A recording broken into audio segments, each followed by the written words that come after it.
God's will.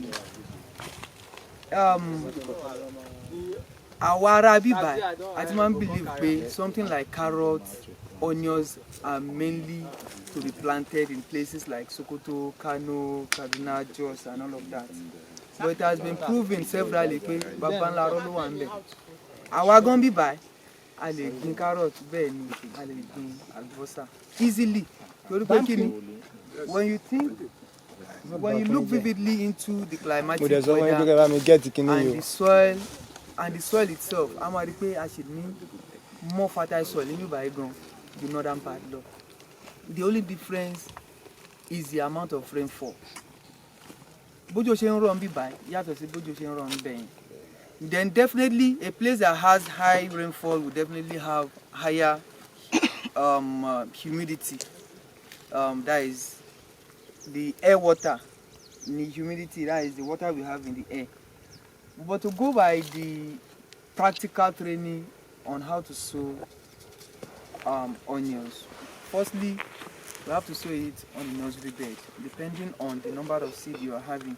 For instance, you have something like 5 grams of any kind of onions, of which there are of maybe all of the same size in terms of seed. So you get a place, a well-tilled soil, just like you have this place now. So where is the hole that was said? It seems the nursery will it be done here? That's just the question. You said? Nursery. No, we just want to illustrate. Forming our seed bed, as we can see, this soil is already tilled. This is what we have. But a clay sandy soil. A clay sandy soil. Reason is because of the water retention capacity. That she need a little bit clayey. The reason we don't want the kind of soil that once you apply water it will just sink down the soil. Then when you want to form your seed bed, it is very simple. All you need is just to form a kind of something like this in such a way that by the time you apply water, it will not flow out of your demarcated seed bed. For instance, I have it like this, round, in such a way that it will be enough for my seed. So you already till your soil, so it is soft by, and you already form a demarcation for the seed bed. All you need to do is just to have a tear of your sachet and you pour it in your hand. I don't need to actually waste this. For instance, you have it like this, and this is your seed bed. All you need to do is very simple. This is it. Because you need calculation. Just make sure this is it. Depending on the quantity of the seed you are having, depending on the quantity of seed you have, and that is all. When you already have your seed on your seed bed, all you need to do next is to use your hand.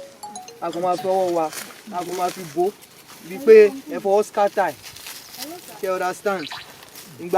In many cases, you even be seeing your seed flowing. But I recede more. You understand? I recede more.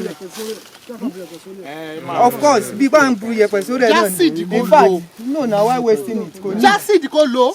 What are we wasting? Why not? Fine. This is the essence of farming.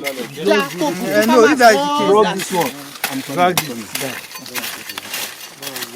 Take care of the time. Don't worry.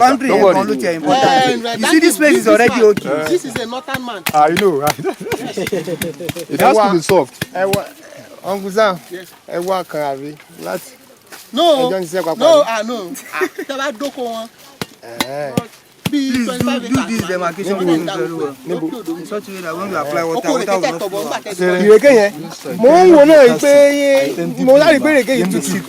a line. In your put a straight line in the end as a very attractive. Come bend your toes. Uncle Sam, Hey, no, let me start with the broadcast. Just divide the place into two. Come on, haka da haka. Taban Nan yabe. kai broadcast. Nan sai kai deeply. Ka gane. It's okay. Okay, so So ide. Malam wai da gari kake? Aina. To lalle kan kai kama da mu. To ga dan uwanka. Ga mu nan dai. Shine dan Àwọn táwọn ló ń jàre ẹ ti wà nílé o. Ẹ ti wà nílé ẹ sọ. Ẹ ṣá wa kon kúrò nílé ni. Àwọn ará ilé yẹn ń bá sọ̀rọ̀. Ẹ mọ̀ ya. Ni mo sọ pé wọ́n ti dé ilé padà. ara wọn Allah sai zama na. Wallahi. To ya za. Sama da shekara 20 fine. nan. Please, everybody 20 look up. years, This is our seed bed, walele. This is our nursery bed, so to say. So we have two ways to sow on the nursery bed. We have the broadcast method, and we have the straight line type. So starting with, it shouldn't be too much. The seed is not much. It shouldn't be too much. You can skip some light. No, we use that side for the broadcast. Leave that side. Yes. Okay, kan ṣe pé a pín bí báyìí sí méjì. A máa lò bí báyìí fún broadcast method. Then a máa lò bí báyìí fún a straight line. You don't need it. For instance, you have your seed on your palm like this. It's as simple as the broadcast method for everyone to see. This is it. We have it like this. What I have here is just half. Ademafi owowa. Otonko need line telling by you because the broadcast method. This is how it goes. Then in some cases, and kan wà tó jẹ́ pé tó ń bá rí bóyá a very fertile soil that you have confidence in, instead of being your kan ṣe máa fi ọwọ́ ṣe máa fi scatter, you just get that soil maybe from anywhere at all. Yeah, then you spray it on it like this. And Shimamari on seed outside like this, it doesn't mean anything, but we just want it to be mixed with the soil. We just want it to be mixed, but we don't want situation whereby the soil on it will be too heavy. When it is too heavy, it will mount pressure in it in such a case that the dormancy will be difficult. Definitely there is no germination. So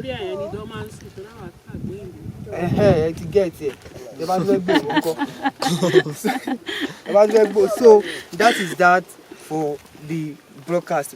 But immediately after that, you follow with water, you supply water. Mostly in the north we use flooding method. The flood method is that type that the water will be coming from a distance. You just open it.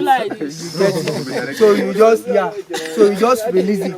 So don't mind the flow of water coming inside. In as much that your water comes, just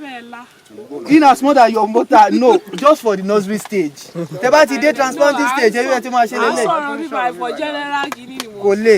So once you allow your water to come inside and you let the water to cover the whole of your nursery bed, then you block the water until the water suppresses.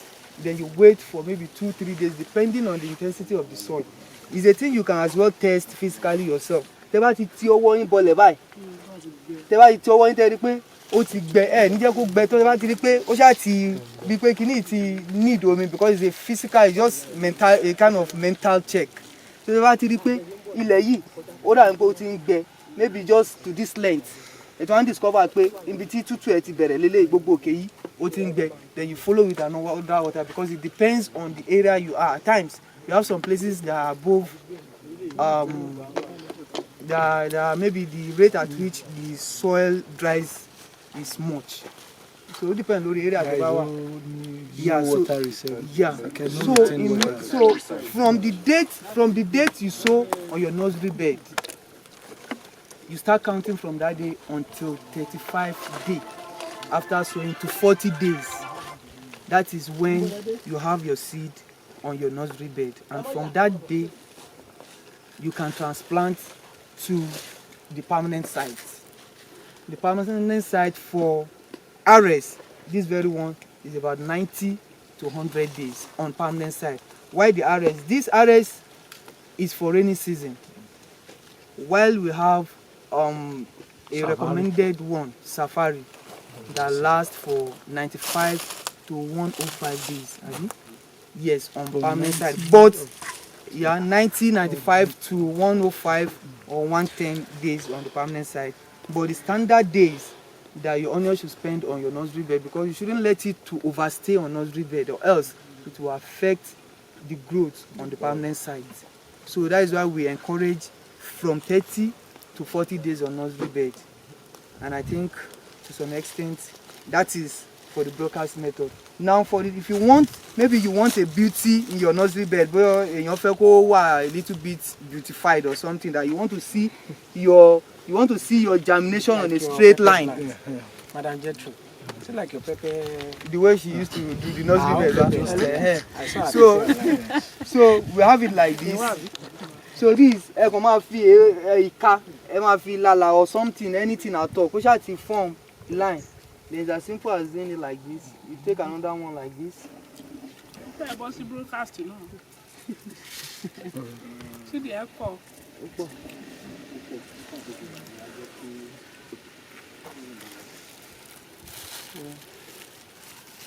This for broadcast. Now for this, we already have them like this. So you just you have a good soil. You can use the soil to cover it as well. You can then you follow it with water as well. Broadcast, the kind of flooding kind of irrigation that we use. You release water into it, then you seize water from it. From that moment, the water sinks, and you wait for about 2-3 days. You need Why to just have really need the way they do it there. Flow. And then you seize water from it. Continuously. Then germinate then you have to be very careful. At times, onions is as simple as any kind of cultivation. I keep wondering why people here keep complaining, you start looking for albosa all the way from here to Sokoto. Why? It's very simple, because the application of fertilizer is minimal. Application of insecticide and whatsoever, fungicide. In fact, our product has been tested in so many occasions, and it is proven to be nematode free and virus free. We have some little challenge of fungicide which can be corrected very easily. I don't know if you're getting my point. So I'm saying it openly that everybody, every farmer, as far as you are in Ibadan, you can cultivate in onions farming. The issue of humidity that we do experience because of the high rainfall here is a fungi disease. Rapa. Early morning dew. Yeah, that is caused by early morning dew. Iri. So it's a fungi disease in our purple coat. That is the fungal something. So I want to urge everybody to go into onions farming. It's very simple. When you have something that other farmers don't have on your farm, or you take it to the market when others don't have, you know what it means. At any price you can sell it, and you know the plus you have to that. So it is